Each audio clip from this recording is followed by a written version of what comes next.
ذكر أول من هاجر إلى المدينة. عقيل وغيره عن الزهري عن عروة عن عائشة قال النبي صلى الله عليه وسلم للمسلمين بمكة: قد أريت دار هجرتكم، أريت سبخة ذات نخل بين لابتين وهما الحرتان. فهاجر من هاجر قبل المدينة عند ذلك، ورجع إلى المدينة بعض من كان هاجر إلى أرض الحبشة من المسلمين. وتجهز أبو بكر مهاجرا، فقال له رسول الله صلى الله عليه وسلم: على رسلك، فإني أرجو أن يؤذن لي. فقال أبو بكر: وترجو ذلك بأبي أنت وأمي؟ قال: نعم. فحبس أبو بكر نفسه على رسول الله صلى الله عليه وسلم ليصحبه، وعلف راحلتين عنده ورق السمر 4 أشهر. أخرجه البخاري. وقال البكائي عن ابن إسحاق قال: فلما أذن الله لنبيه في الحرب وبايعه هذا الحي من الأنصار على الإسلام والنصرة، أمر رسول الله صلى الله عليه وسلم قومه بالخروج إلى المدينة والهجرة إليها واللحوق بالأنصار، فخرجوا أرسالا. فكان أول من هاجر أبو سلمة ابن عبد الأسد إلى المدينة، هاجر إليها قبل العقبة الكبرى بسنة، وقد كان قدم من الحبشة مكة فآذته قريش، وبلغه أن جماعة من الأنصار قد أسلموا فهاجر إلى المدينة. فعن أم سلمة قالت: لما أجمع أبو سلمة الخروج رحل لي بعيره، ثم حملني وابني عليه، ثم خرج بي يقودني. فلما رأته رجال بني المغيرة قاموا إليه فقالوا: هذه نفسك غلبتنا عليها، هذه علامة نتركك تسير بها في البلاد.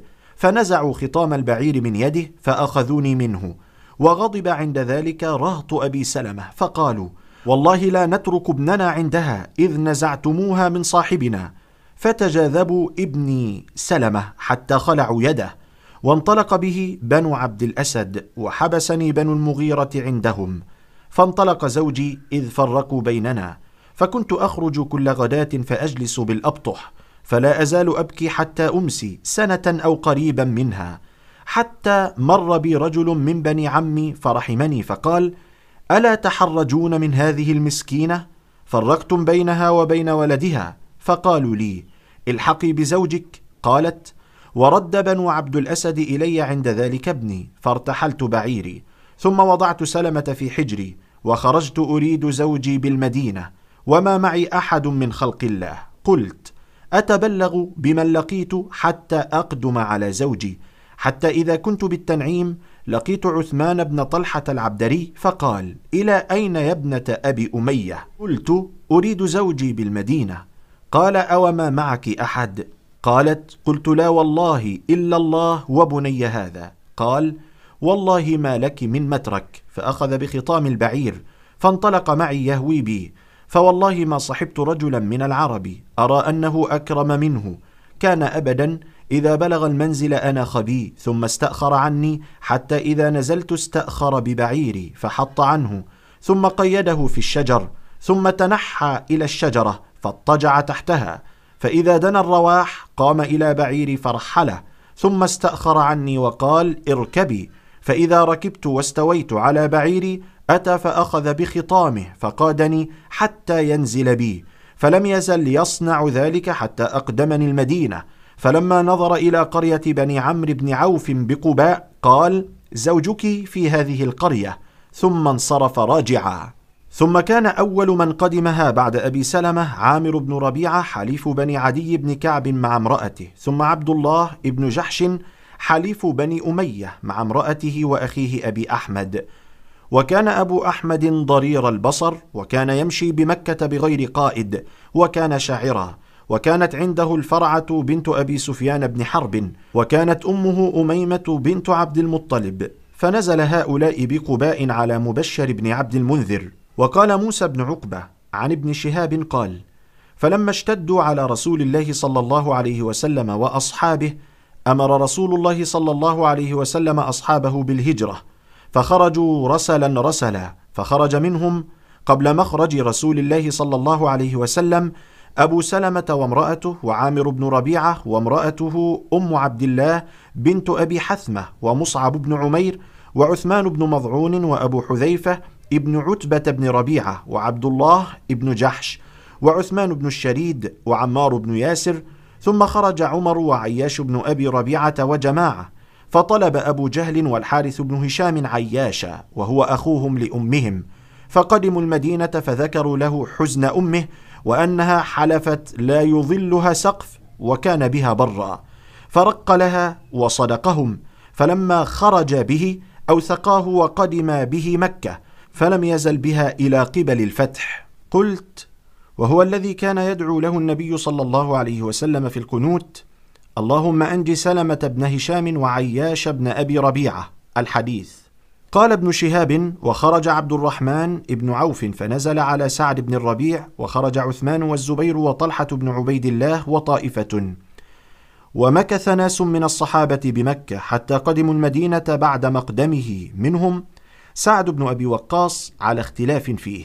وقال يونس عن ابن إسحاق: حدثني نافع عن ابن عمر عن أبيه عمر بن الخطاب قال: لما اجتمعنا للهجرة اتعدت أنا وعياش بن أبي ربيعة وهشام بن العاص بن وائل، وقلنا: الميعاد بيننا التناضب من أضات بني غفار، فمن أصبح منكم لم يأتها فقد حبس، فأصبحت عندها أنا وعياش، وحبس هشام وفتن فافتتن، وقدمنا المدينة فكنا نقول: ما الله بقابل من هؤلاء توبة، قوم عرفوا الله وآمنوا به وصدقوا رسوله، ثم رجعوا عن ذلك لبلاء أصابهم في الدنيا، فأنزلت: قل يا عبادي الذين أسرفوا على أنفسهم، فكتبتها بيدي كتابا، ثم بعثت بها إلى هشام، فقال هشام بن العاص: فلما قدمت علي خرجت بها إلى ذي طوى أصعد فيها النظر وأصوبه لأفهمها، فقلت: اللهم فهمنيها،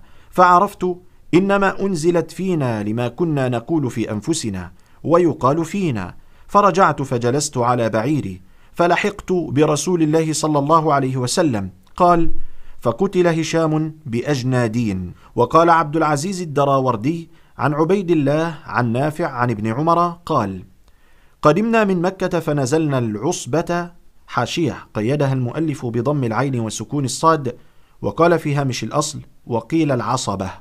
انتهت الحاشية.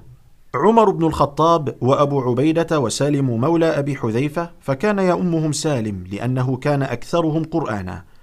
وقال إسرائيل عن ابن إسحاق عن البراء قال: أول من قدم علينا مصعب بن عمير، فقلنا له: ما فعل رسول الله صلى الله عليه وسلم؟ قال: هو مكانه وأصحابه على أثري. ثم أتى بعده عمرو بن أم مكتوم الأعمى أخو بني فهر، ثم عمار بن ياسر وسعد بن أبي وقاص وابن مسعود وبلال، ثم أتانا عمر بن الخطاب في 20 راكبا، ثم أتانا رسول الله صلى الله عليه وسلم وأبو بكر معه، فلم يقدم علينا رسول الله صلى الله عليه وسلم حتى قرأت سورا من المفصل، أخرجه مسلم. وقال ابن لهيعة عن أبي الأسود عن عروة قال: ومكث رسول الله صلى الله عليه وسلم بعد الحج بقية ذي الحجة والمحرم وصفر، وإن مشركي قريش أجمعوا أمرهم ومكرهم على أن يأخذوا رسول الله صلى الله عليه وسلم، فإما أن يقتلوه أو يحبسوه أو يخرجوه، فأخبره الله بمكرهم في قوله: وإذ يمكر بك الذين كفروا.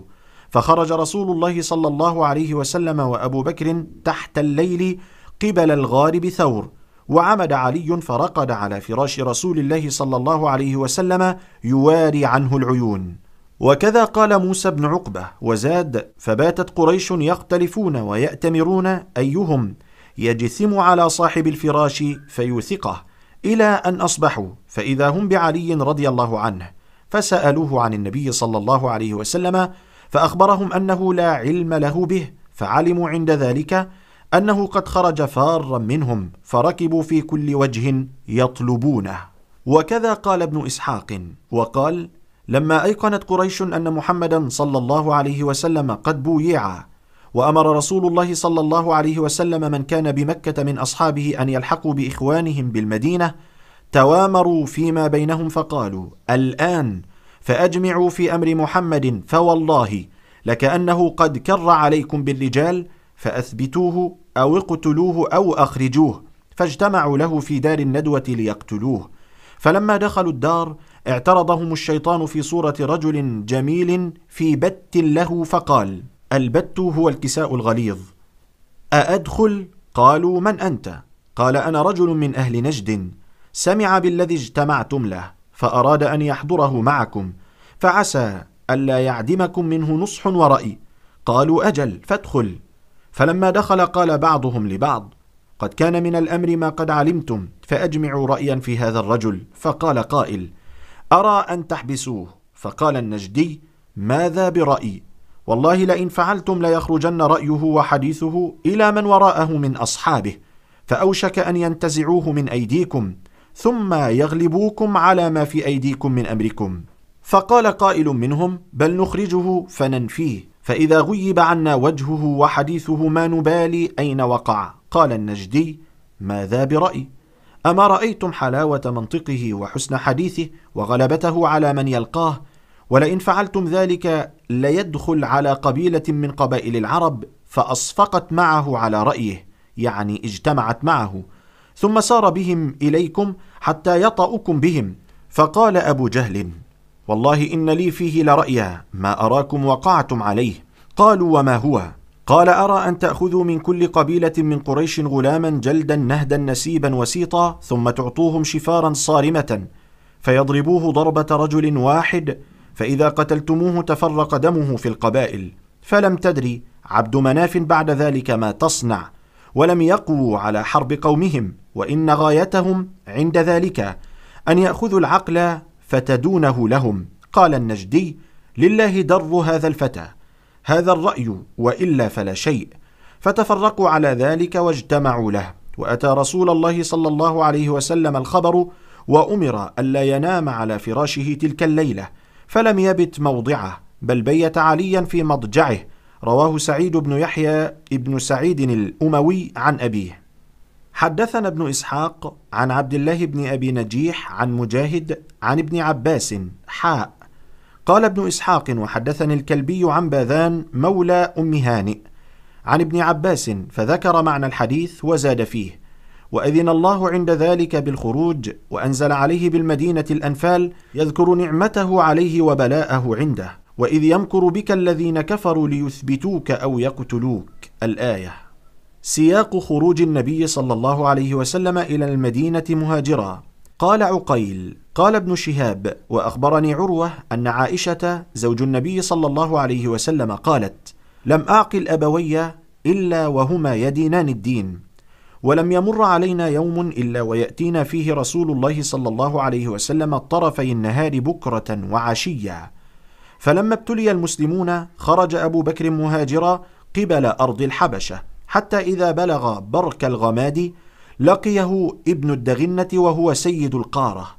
قال: أين تريد يا أبا بكر؟ قال: أخرجني قومي، فأريد أن أسيح في الأرض وأعبد ربي.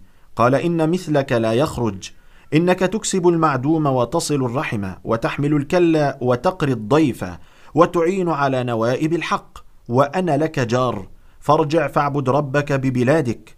وارتحل ابن الدغنة مع أبي بكر فطاف في أشراف قريش، فقال لهم: إن أبا بكر لا يخرج مثله ولا يخرج، أتخرجون رجلا يكسب المعدوم ويصل الرحم ويحمل الكل ويقري الضيف ويعين على نوائب الحق؟ فأنفذت قريش جوار ابن الدغنة، وقالوا له: مر أبا بكر يعبد ربه في داره، فليصلي وليقرأ ما شاء، ولا يؤذينا بذلك ولا يستعلم به، فإنا نخشى أن يفتن أبناؤنا ونساؤنا. فقال ذلك لأبي بكر، فلبث يعبد ربه ولا يستعلن بالصلاة ولا القراءة في غير داره. ثم بدا لأبي بكر فابتنى مسجدا بفناء داره وبرز، فيصلي فيه ويقرأ القرآن، فيتقصف عليه نساء المشركين وأبناؤهم يعجبون وينظرون إليه. وكان أبو بكر لا يكاد يملك دمعه حين يقرأ، فأفزع ذلك أشراف قريش، فأرسلوا إلى ابن الدغنة فقدم عليهم، فقالوا له: إنا كنا أجرنا أبا بكر على أن يعبد ربه في داره، وإنه جاوز ذلك وابتنى مسجدا بفناء داره، وأعلن الصلاة والقراءة، وإنا قد خشينا أن يفتن أبناؤنا ونساؤنا، فأته، فإن أحب أن يقتصر على أن يعبد ربه في داره فعل، وإن أبى إلا أن يعلن ذلك فسله أن يرد عليك جوارك، فإنا قد كرهنا أن نخفرك، ولسنا مقرين لأبي بكر الاستعلان.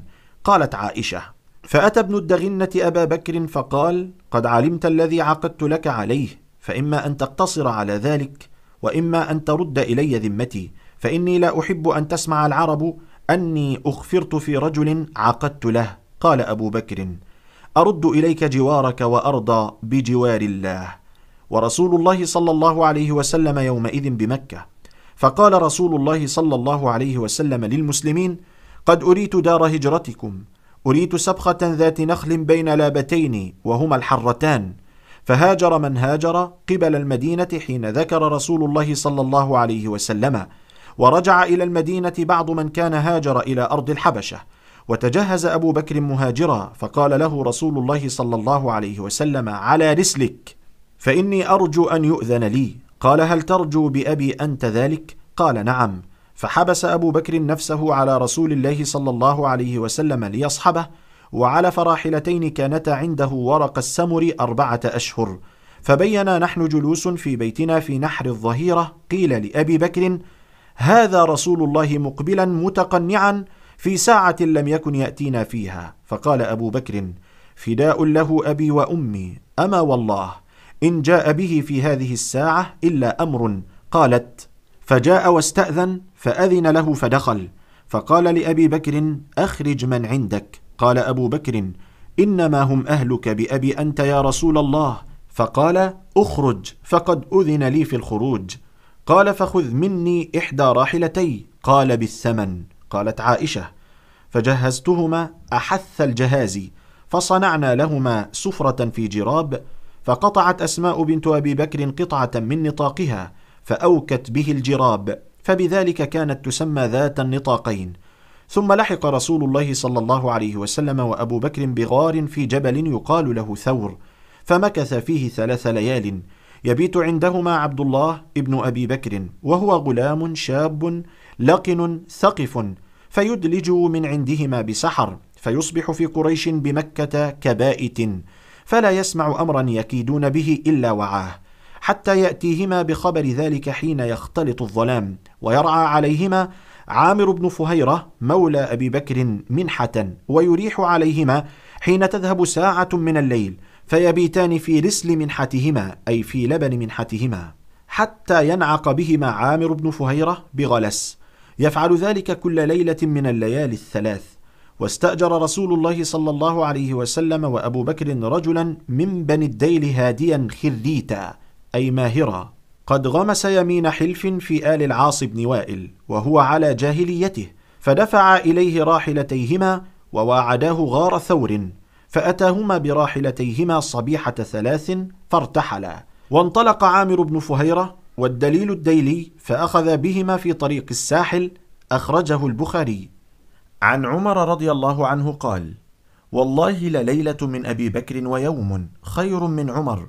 خرج رسول الله صلى الله عليه وسلم هاربا من أهل مكة ليلة، فتبعه أبو بكر، فجعل يمشي مرة أمامه ومرة خلفه يحرسه، فمشى رسول الله صلى الله عليه وسلم ليلته حتى حفيت رجلاه، فلما رآهما أبو بكر حمله على كاهله حتى أتى به فم الغار، وكان فيه خرق فيه حيات، فخشي أبو بكر أن يخرج منهن شيء يؤذي رسول الله صلى الله عليه وسلم، فألقمه قدمه، فجعلن يضربنه ويلسعنه الحيات والأفاعي، ودموعه تتحدر، ورسول الله صلى الله عليه وسلم يقول: لا تحزن إن الله معنا. وأما يومه، فلما ارتدت العرب قلت: يا خليفة رسول الله، تألف الناس وارفق بهم. فقال: جبار في الجاهلية خوار في الإسلام، بما أتألفهم، أبشعر مفتعل أم بقول مفترى؟ وذكر الحديث وهو منكر. سكت عنه البيهقي وساقه من حديث يحيى ابن أبي طالب قال: أخبرنا عبد الرحمن ابن إبراهيم الراسبي قال: حدثني فرات بن السائب عن ميمون عن ضبة ابن محصن عن عمر. وآفته من هذا الراسبي فإنه ليس بثقة مع كونه مجهولا، ذكره الخطيب في تاريخه فغمزه. وقال الأسود بن عامر: حدثنا إسرائيل عن الأسود عن جندب قال: كان أبو بكر مع رسول الله صلى الله عليه وسلم في الغار، فأصاب يده حجر فقال: إن أنت إلا إصبع دميت، وفي سبيل الله ما لقيت. الأسود هو ابن قيس، سمع من جندب البجلي واحتج به في الصحيحين. وقال همام: حدثنا ثابت عن أنس أن أبا بكر حدثه قال: كنت مع رسول الله صلى الله عليه وسلم في الغار، فقلت: يا رسول الله، لو أن أحدهم ينظر إلى تحت قدميه لأبصرنا. فقال النبي صلى الله عليه وسلم: يا أبا بكر، ما ظنك باثنين الله ثالثهما؟ متفق عليه. وقال ابن لهيعة عن أبي الأسود عن عروة أنهم ركبوا في كل وجه يطلبون النبي صلى الله عليه وسلم، وبعثوا إلى أهل المياه يأمرونهم به ويجعلون لهم الجعل العظيم، إلى أن قال: فأجاز بهما الدليل أسفل مكة، ثم مضى بهما حتى جاء بهما الساحل أسفل من عسفان، ثم سلك في أمج، ثم أجاز بهما حتى عارض الطريق، بعد أن أجاز قديدة، ثم سلك في الخرار، ثم أجاز على ثنية المره، ثم سلك نقع مدلجة ثقيف، ثم استبطن مدلجة محاج، ثم بطن مرجح ذي العصوين، ثم أجاز القاحة، ثم هبط للعرج، ثم أجاز في ثنية الغابر عن يمين ركوبة، ثم هبط بطن رئم، ثم قدم قباء من قبل العالية.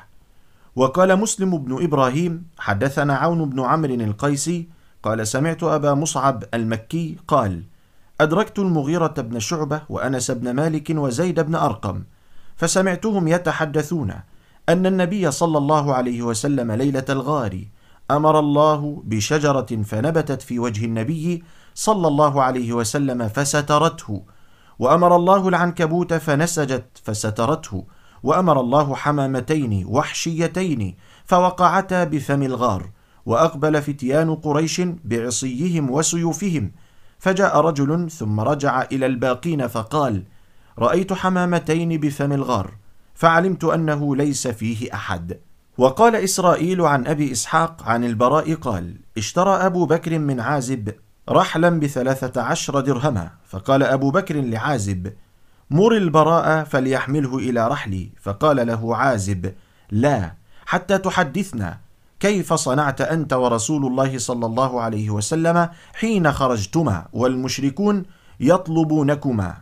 قال: أدلجنا من مكة ليلة، فأحيينا ليلتنا ويومنا حتى أظهرنا، وقام قائم الظهيرة، فرميت ببصري هل أرى من ظل نأوي إليه، فإذا صخرة فانتهيت إليها، فإذا بقية ظل لها فسويته، ثم فرشت لرسول الله صلى الله عليه وسلم فروة، ثم قلت: اضطجع يا رسول الله، فاضطجع، ثم ذهبت أنفض ما حولي هل أرى من الطلب أحدا، فإذا براعي غنم يسوق غنمه إلى الصخرة ويريد منها الذي أريد، يعني الظل، فسألته: لمن أنت؟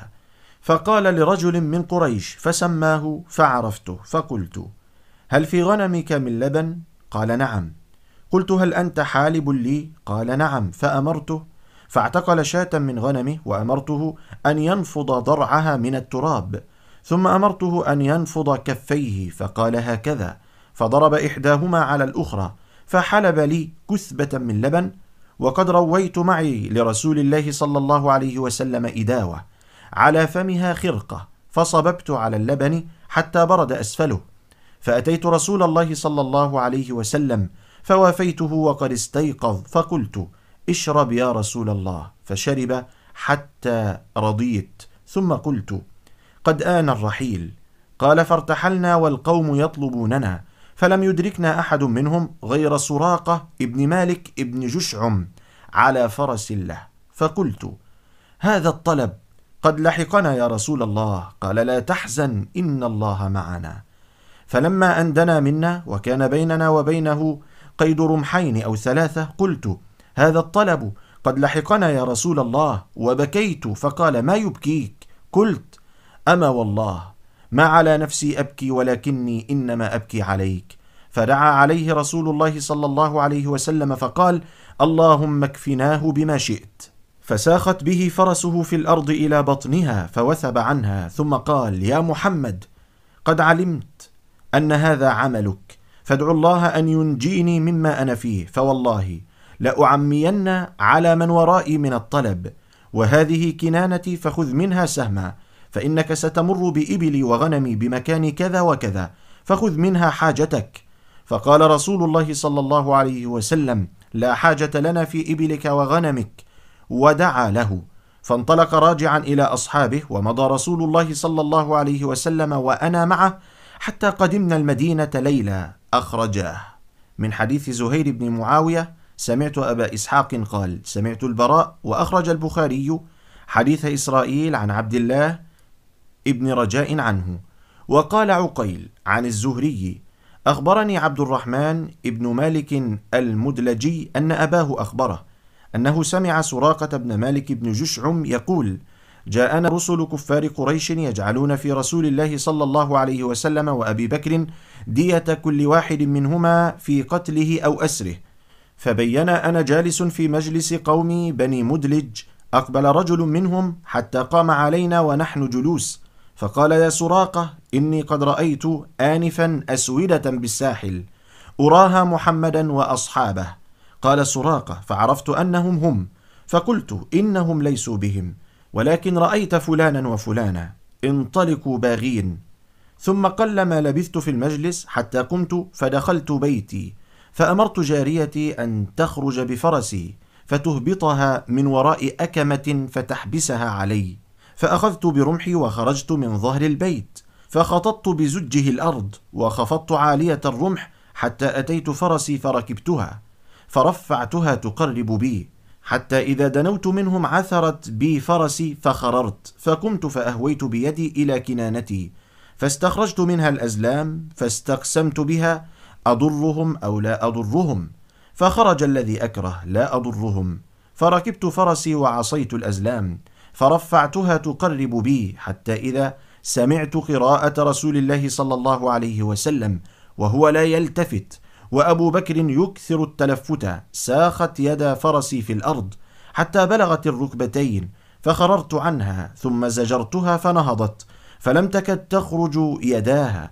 فلما استوت قائمة إذا لأثر يديها غبار ساطع في السماء مثل الدخان، فاستقسمت بالأزلام، فخرج الذي أكره لا أضرهم، فناديتهما بالأمان فوقفا لي، وركبت فرسي حتى جئتهما، ووقع في نفسي حين لقيت ما لقيت من الحبس عنهما أنه سيظهر رسول الله صلى الله عليه وسلم، فقلت له: إن قومك قد جعلوا فيكم الدية، وأخبرتهما أخبار ما يريد الناس بهم، وعرضت عليهم الزاد والمتاع، فلم يرزقوني شيئا، ولم يسألني إلا أن قال: أخف عنا، فسألته أن يكتب لي كتاب موادعة آمن به، فأمر عامر بن فهيرة فكتب في رقعة من أدم، ثم مضى رسول الله صلى الله عليه وسلم. أخرجه البخاري.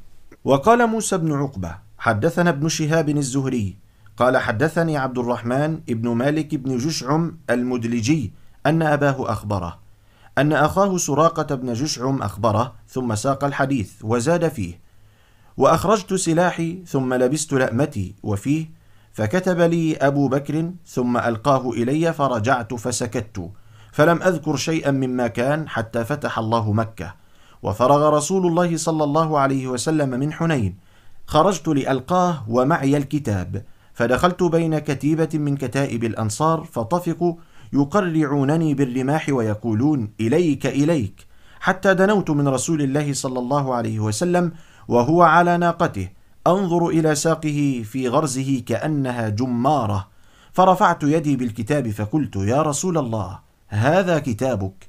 فقال: يوم وفاء وبر أدن. قال: فأسلمت، ثم ذكرت شيئا أسأل عنه رسول الله صلى الله عليه وسلم. قال ابن شهاب: سأله عن الضالة وشيء آخر. قال: فانصرفت وسقت إلى رسول الله صلى الله عليه وسلم صدقتي. وقال البكائي عن ابن إسحاق: حدثت عن أسماء بنت أبي بكر أنها قالت: لما خرج رسول الله صلى الله عليه وسلم وأبو بكر، أتى نفر من قريش فيهم أبو جهل، فوقفوا على باب أبي بكر، فخرجت إليهم فقالوا: أين أبوك؟ قلت: لا أدري والله أين أبي. فرفع أبو جهل يده وكان فاحشا خبيثا، فلطمني على خدي لطمة طرح منها قرطي. وحدثني يحيى بن عباد ابن عبد الله بن الزبير أن أباه حدثه عن جدته أسماء بنت أبي بكر قالت: لما خرج رسول الله صلى الله عليه وسلم وخرج معه أبو بكر، احتمل أبو بكر ماله كله معه 5000 أو 6000 درهم، فانطلق به معه، فدخل علينا جدي أبو قحافة وقد ذهب بصره، فقال: والله إني لأراه فجعكم بماله مع نفسه. قالت: قلت: كلا يا أبه، قد ترك لنا خيرا كثيرا. قالت: فأخذت أحجارا فوضعتها في كوة من البيت كان أبي يضع فيها ماله، ثم وضعت عليها ثوبا، ثم أخذت بيده فقلت: ضع يدك على هذا المال، فوضع يده عليه فقال: لا بأس، إذا كان قد ترك لكم هذا فقد أحسن، وفي هذا بلاغ لكم. قالت: ولا والله ما ترك لنا شيئا، ولكني أردت أن أسكن الشيخ.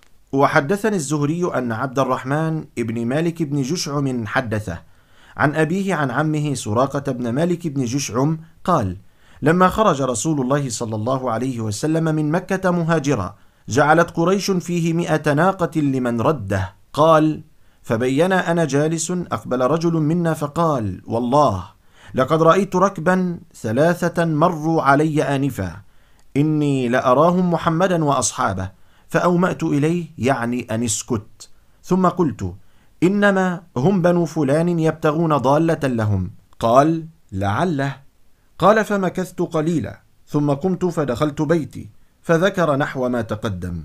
قال: وحدثت عن أسماء بنت أبي بكر قالت: فمكثنا 3 ليال ما ندري أين وجه رسول الله صلى الله عليه وسلم، حتى أقبل رجل من الجن من أسفل مكة يتغنى بأبيات من شعر غناء العرب، وإن الناس ليتبعونه ويسمعون صوته، حتى خرج من أعلى مكة وهو يقول: جزى الله رب الناس خير جزائه، رفيقين حلا خيمتي أم معبدي، هما نزلا بالبر ثم تروحا، فأفلح من أمسى رفيق محمدي، ليهني بني كعب مكان فتاتهم، ومقعدها للمؤمنين بمرصدي. قالت: فعرفنا حيث وجه رسول الله صلى الله عليه وسلم، وأن وجهه إلى المدينة. قلت: قد سقت خبر أم معبد بطوله في صفته صلى الله عليه وسلم كما يأتي إن شاء الله تعالى. وقال يحيى بن زكريا ابن أبي زائدة: حدثنا محمد بن عبد الرحمن ابن أبي ليلى قال: حدثنا عبد الرحمن ابن الأصبهاني قال: سمعت عبد الرحمن ابن أبي ليلى عن أبي بكر الصديق قال: خرجت مع النبي صلى الله عليه وسلم من مكة، فانتهينا إلى حي من أحياء العرب، فنظر رسول الله صلى الله عليه وسلم إلى بيت متنحيا، فقصد إليه، فلما نزلنا لم يكن فيه إلا امرأة، فقالت: يا عبدي الله، إنما أنا امرأة وليس معي أحد، فعليكما بعظيم الحي إن أردتم القرى. قال: فلم يجبها، وذلك عند المساء، فجاء ابن لها بأعنز له يسوقها، فقالت له: يا بني، انطلق بهذه العنز والشفرة إليهما، فقل: اذبح هذه وكلا وأطعمانا. فلما جاء قال له النبي صلى الله عليه وسلم: انطلق بالشفرة وجئني بالقدح. قال: إنها قد عزبت وليس لها لبن. قال: انطلق. فانطلق فجاء بقدح، فمسح النبي صلى الله عليه وسلم ضرعها، ثم حلب حتى ملأ القدح، ثم قال: انطلق به إلى أمك. فشربت حتى رويت، ثم جاء به فقال: انطلق بهذه وجئني بأخرى، ففعل بها كذلك، ثم سقى أبا بكر، ثم جاء بأخرى، ففعل بها كذلك، ثم شرب صلى الله عليه وسلم. قال: فبتنا ليلتنا ثم انطلقنا، فكانت تسميه المبارك، وكثر غنمها حتى جلبت جلبا إلى المدينة، فمر أبو بكر فرآه ابنها فعرفه، فقال: يا أمه، إن هذا الرجل الذي كان مع المبارك. فقامت إليه فقالت: يا عبد الله، من الرجل الذي كان معك؟ قال: وما تدرين من هو؟ قالت: لا. قال: هو النبي صلى الله عليه وسلم. قالت: فأدخلني عليه. فأدخلها عليه فأطعمها وأعطاها. رواه محمد بن عمران ابن أبي ليلى وأسد بن موسى عن يحيى وإسناده نظيف، لكن منقطع بين أبي بكر وعبد الرحمن ابن أبي ليلى. أوس بن عبد الله ابن بريدة أخبرنا الحسين بن واقد عن ابن بريدة عن أبيه أن النبي صلى الله عليه وسلم كان يتفاءل، وكانت قريش قد جعلت 100 من الإبل لمن يرده عليهم، فركب بريدة في 70 من بني سهم، فلقي نبي الله صلى الله عليه وسلم ليلا فقال له: من أنت؟ قال: بريدة. فالتفت إلى أبي بكر فقال: برد أمرنا وصلح. ثم قال: وممن؟ قال: من أسلم. قال لأبي بكر: سلمنا. ثم قال: ممن؟ قال: من بني سهم. قال: خرج سهمك. فأسلم بريدة والذين معه جميعا. فلما أصبحوا قال بريدة للنبي صلى الله عليه وسلم: لا تدخل المدينة إلا ومعك لواء. فحل عمامته ثم شدها في رمح، ثم مشى بين يدي النبي صلى الله عليه وسلم وقال: يا نبي الله، تنزل علي. قال: إن ناقتي مأمورة. فسار حتى وقفت على باب أبي أيوب فبركت. قلت: أوس متروك. وقال الحافظ أبو الوليد الطيالسي: حدثنا عبيد الله ابن إياد ابن لقيط قال: حدثنا أبي عن قيس ابن النعمان قال: لما انطلق النبي صلى الله عليه وسلم وأبو بكر مستخفيين، مروا بعبد يرعى غنما فاستسقياه اللبن، فقال: ما عندي شاة تحلب، غير أن ها هنا عناقا حملت أول الشتاء وقد أخدجت وما بقي لها لبن. فقال: أدع بها. فدعا بها فاعتقلها النبي صلى الله عليه وسلم ومسح ضرعها ودعا حتى أنزلت. وجاء أبو بكر بمجن فحلب فسقى أبا بكر، ثم حلب فسقى الراعي، ثم حلب فشرب. فقال الراعي: بالله من أنت؟ فوالله ما رأيت مثلك قط. قال: أتكتم علي حتى أخبرك؟ قال: نعم. قال: فإني محمد رسول الله. فقال: أنت الذي تزعم قريش أنه صابئ؟ قال: إنهم ليقولون ذلك. قال: فأشهد أنك نبي، وأشهد أن ما جئت به حق، وأنه لا يفعل ما فعلت إلا نبي، وأنا متبعك. قال: إنك لن تستطيع ذلك يومك، فإذا بلغك أني قد ظهرت فأتنا. وقال يونس بن بكير عن ابن إسحاق قال: فحدثني محمد بن جعفر ابن الزبير عن عروة بن الزبير عن عبد الرحمن بن عويم ابن ساعدة عن رجال من قومه قالوا: لما بلغنا مخرج رسول الله صلى الله عليه وسلم من مكة، كنا نخرج كل غداة فنجلس له بظاهر الحرة، نلجأ إلى ظل الجدر حتى تغلبنا عليه الشمس، ثم نرجع إلى رحالنا، حتى إذا كان اليوم الذي جاء فيه رسول الله صلى الله عليه وسلم جلسنا كما كنا نجلس، حتى إذا رجعنا جاء رسول الله صلى الله عليه وسلم فرآه رجل من اليهود فنادى: يا بني قيلة، هذا جدكم قد جاء. فخرجنا ورسول الله صلى الله عليه وسلم قد أناخ إلى ظل هو وأبو بكر، والله ما ندري أيهما أسن، هما في سن واحدة، حتى رأينا أبا بكر ينحاز له عن الظل، فعرفنا رسول الله صلى الله عليه وسلم بذلك. وقد قال قائل منهم: إن أبا بكر قام فأظل رسول الله صلى الله عليه وسلم بردائه فعرفناه. وقال محمد بن حمير عن إبراهيم بن أبي عبلة: حدثني عقبة بن وساج عن أنس بن مالك أن النبي صلى الله عليه وسلم قدم، يعني المدينة، وليس في أصحابه أشمط غير أبي بكر. الأشمط هو الذي خالط شعره البياض فغلفها بالحناء والكتم. أخرجه البخاري من حديث محمد بن حمير. وقال شعبة: أنبأنا أبو إسحاق قال: سمعت البراء يقول: أول من قدم علينا من الصحابة مصعب بن عمير وابن أم مكتوم، وكان يقرئان القرآن، ثم جاء عمار وبلال وسعد، ثم جاء عمر بن الخطاب في 20 راكبا، ثم جاء رسول الله صلى الله عليه وسلم، فما رأيت أهل المدينة فرحوا بشيء قط فرحهم به، حتى رأيت الولائد والصبيان يسعون في الطرق يقولون: جاء رسول الله صلى الله عليه وسلم. فما قدم المدينة حتى تعلمت سبح اسم ربك الأعلى في مثلها من المفصل. وقال إسرائيل عن أبي إسحاق عن البراء في حديث الرحل: قال أبو بكر: ومضى رسول الله صلى الله عليه وسلم وأنا معه، حتى قدمنا المدينة ليلة، فتنازعه القوم أيهم ينزل عليه، فقال رسول الله صلى الله عليه وسلم: إني أنزل الليلة على بني النجار أخوال بني عبد المطلب أكرمهم بذلك. وقدم الناس حين قدمنا المدينة في الطريق وعلى البيوت، والغلمان والخدم يقولون: جاء رسول الله، جاء رسول الله صلى الله عليه وسلم، الله أكبر، جاء محمد، الله أكبر، جاء محمد صلى الله عليه وسلم. فلما أصبح انطلق فنزل حيث أمر، متفق عليه. وقال هاشم بن القاسم: حدثنا سليمان هو ابن المغيرة عن ثابت عن أنس قال: إني لأسعى في الغلمان يقولون جاء محمد، وأسعى ولا أرى شيئا، ثم يقولون جاء محمد فأسعى، حتى جاء النبي صلى الله عليه وسلم وصاحبه أبو بكر، فكمن في بعض جدار المدينة، ثم بعث رجلا من أهل البادية ليؤذن بهما الأنصار.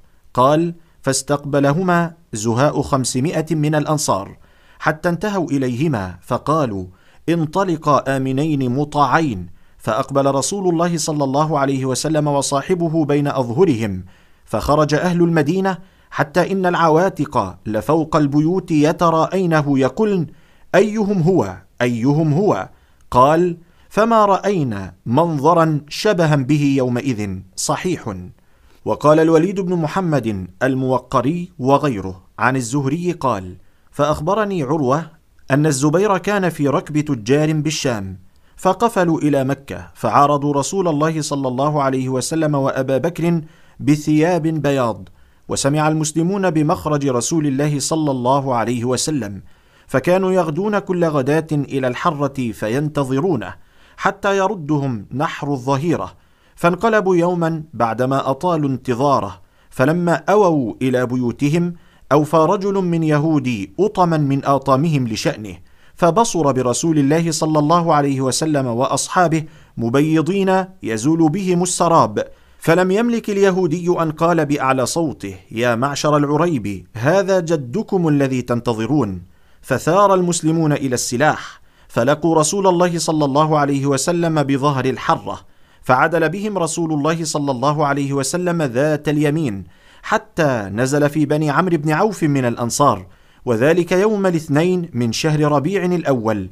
فقام أبو بكر يذكر الناس، وجلس رسول الله صلى الله عليه وسلم صامتا، فطفق من جاء من الأنصار ممن لم يرى رسول الله صلى الله عليه وسلم يحسبه أبا بكر، حتى أصابت الشمس رسول الله صلى الله عليه وسلم، فأقبل أبو بكر حتى ظلل عليه بردائه، فعرفوا رسول الله عند ذلك، فلبث في بني عمرو بن عوف 10 ليلة، وأسس المسجد الذي أسس على التقوى فصلى فيه، ثم ركب راحلته فسار، فمشى معه الناس حتى بركت بالمدينة عند مسجده صلى الله عليه وسلم، وهو يصلي فيه يومئذ رجال من المسلمين، وكان مربدا للتمر لسهل وسهيل، غلامين يتيمين أخوين في حجر أسعد بن زرارة من بني النجار، فقال حين بركت به راحلته: هذا إن شاء الله المنزل. ثم دعا الغلامين فساومهما المربد ليتخذه مسجدا، فقال: بل نهبه لك، فأبى حتى ابتاعه وبناه. وقال عبد الوارث بن سعيد وغيره: حدثنا أبو التياح عن أنس قال: لما قدم رسول الله صلى الله عليه وسلم المدينة، نزل في علو المدينة في بني عمرو بن عوف، فأقام فيهم 14 ليلة، ثم أرسل إلى ملأ بني النجار، فجاءوا متقلدين سيوفهم، فكأني أنظر إلى رسول الله صلى الله عليه وسلم وأبو بكر ردفه، وملأ بني النجار حوله، حتى ألقى بفناء أبي أيوب، متفق عليه. وقال عثمان بن عطاء الخرساني عن أبيه عن عكرمة عن ابن عباس قال: لما دخل النبي صلى الله عليه وسلم المدينة، مر على عبد الله بن أبي وهو جالس على ظهر الطريق، فوقف عليه رسول الله صلى الله عليه وسلم ينظر أن يدعوه إلى المنزل، وهو يومئذ سيد أهل المدينة في أنفسهم، فقال عبد الله: انظر الذين دعوك فأتهم. فعمد إلى سعد بن خيثمة، فنزل عليه في بني عمرو بن عوف 3 ليال، واتخذ مكانه مسجدا، فكان يصلي فيه، ثم بناه بنو عمرو، فهو الذي أسس على التقوى والرضوان. ثم إنه ركب يوم الجمعة فمر على بني سالم فجمع فيهم، وكانت أول جمعة صلاها حين قدم المدينة، واستقبل بيت المقدس، فلما أبصرته اليهود صلى قبلتهم طمعوا فيه للذي يجدونه مكتوبا عندهم، ثم ارتحل، فاجتمعت له الأنصار يعظمون دين الله بذلك، يمشون حول ناقة رسول الله صلى الله عليه وسلم، لا يزال أحدهم ينازع صاحبه زمام الناقة، فقال: خلوا سبيل الناقة، فإنما أنزل حيث أنزلني الله، حتى انتهى إلى دار أبي أيوب في بني غنم، فبركت على الباب فنزل، ثم دخل دار أبي أيوب فنزل عليه حتى ابتنى مسجده ومسكنه في بني غنم، وكان المسجد موضعا للتمر لابني أخي أسعد بن زرارة، فأعطاه رسول الله صلى الله عليه وسلم، وأعطى ابني أخيه مكانه نخلا له في بني بياضة، فقالوا: نعطيه رسول الله صلى الله عليه وسلم،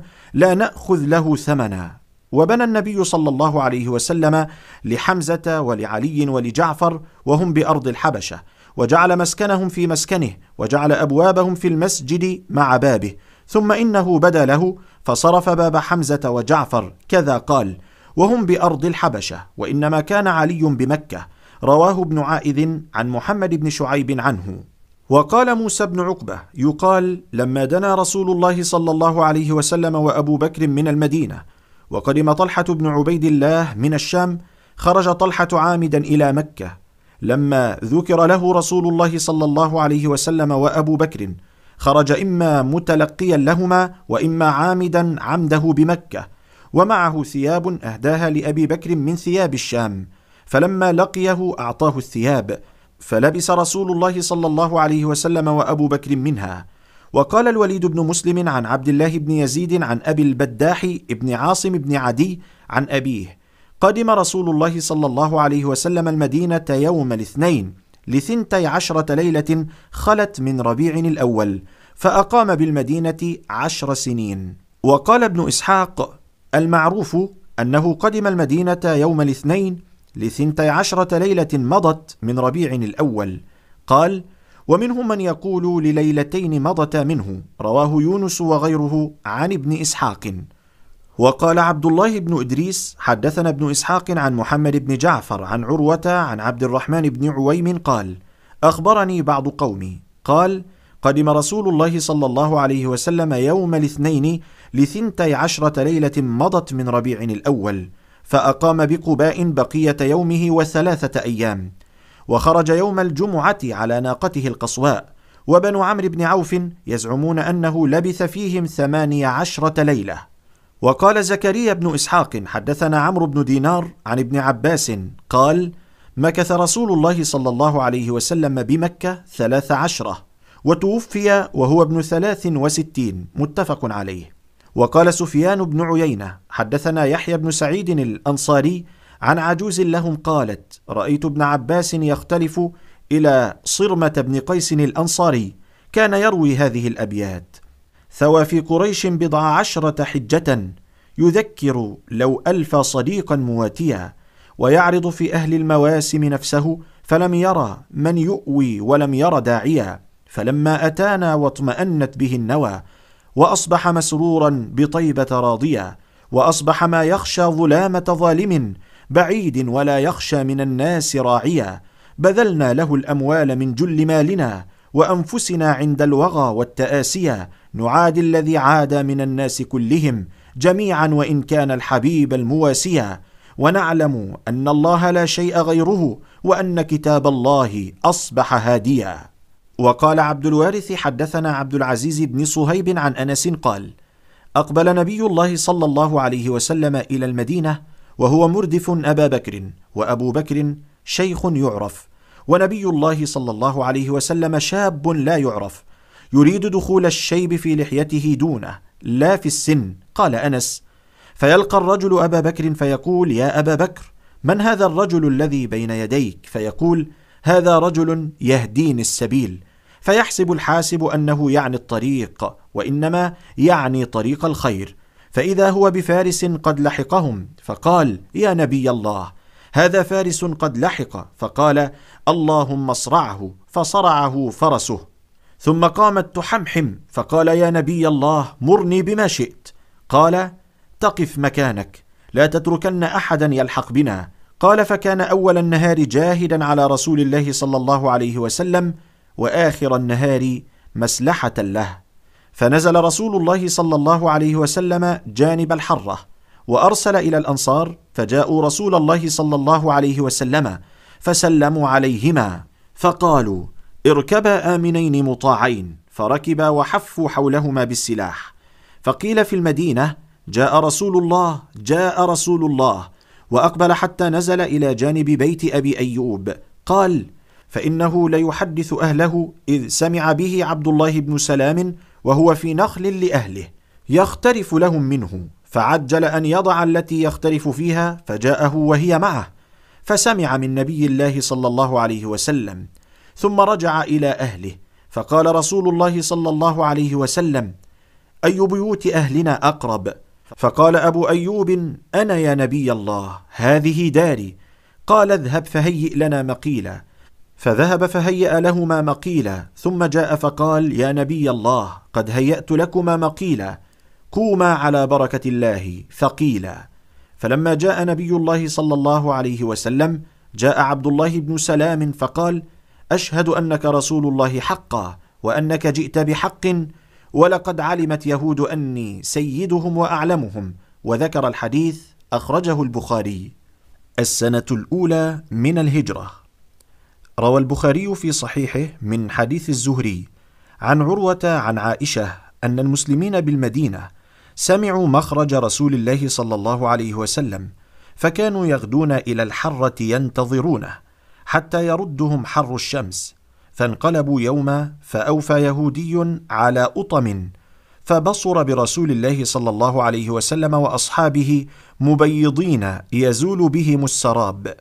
فأخبرني عروة أن رسول الله صلى الله عليه وسلم لقي الزبير في ركب من المسلمين، كانوا تجارا قافلين من الشام، فكسى الزبير رضي الله عنه رسول الله صلى الله عليه وسلم وأبا بكر ثيابا بياض. قال: فلم يملك اليهودي أن صاح: يا معشر العرب، هذا جدكم الذي تنتظرون.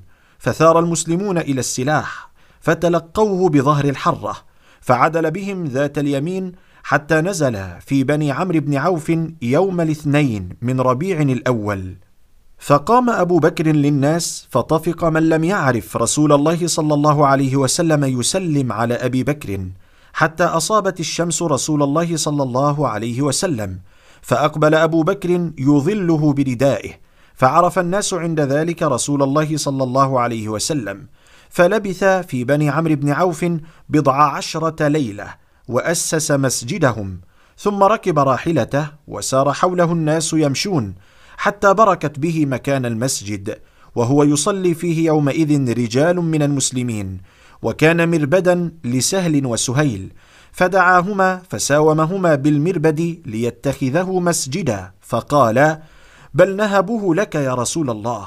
ثم بناه مسجدا، وكان ينقل اللبن معهم ويقول: هذا الحمال لا حمال خيبر، هذا أبر ربنا وأطهر، ويقول: اللهم إن الأجر أجر الآخرة، فارحم الأنصار والمهاجرة. وخرج البخاري من حديث أبي إسحاق عن البراء حديث الهجرة بطوله. وخرج من حديث عبد العزيز بن صهيب عن أنس قال: أقبل النبي صلى الله عليه وسلم إلى المدينة وهو مردف أبا بكر، وأبو بكر شيخ يعرف، والنبي صلى الله عليه وسلم شاب لا يعرف، فيلقى الرجل أبا بكر فيقول: من هذا بين يديك؟ فيقول: رجل يهديني الطريق، وإنما يعني طريق الخير، إلى أن قال: فنزل رسول الله صلى الله عليه وسلم جانب الحرة، ثم بعث إلى الأنصار، فجاءوا إلى النبي صلى الله عليه وسلم فسلموا عليهما، وقالوا: اركبا آمنين مطاعين، فركبا وحفوا دونهما بالسلاح. فقيل في المدينة: جاء نبي الله، جاء نبي الله، فأقبل يسير حتى نزل إلى جانب دار أبي أيوب، وذكر الحديث. وروينا بإسناد حسن عن أبي البداح بن عاصم بن عدي عن أبيه قال: قدم رسول الله صلى الله عليه وسلم المدينة يوم الاثنين ل12 ليلة خلت من ربيع الأول، فأقام في المدينة 10 سنين. وقال محمد بن إسحاق: فقدم ضحى يوم الاثنين ل12 خلت من ربيع الأول، فأقام في بني عمرو بن عوف فيما قيل يوم الاثنين والثلاثاء والأربعاء والخميس، ثم ضعن يوم الجمعة فأدركته الجمعة في بني سالم بن عوف فصلاها بمن معه، وكان مكان المسجد مربدا لغلامين يتيمين، وهما سهل وسهيل ابن رافع بن عمرو من بني النجار فيما قال موسى بن عقبة، وكان في حجر أسعد بن زرارة. وقال ابن إسحاق: كان المربد لسهل وسهيل ابن عمرو، وكان في حجر معاذ بن عفراء. وغلط ابن مندة فقال: كان لسهل وسهيل ابني بيضاء، وإنما ابن بيضاء من المهاجرين.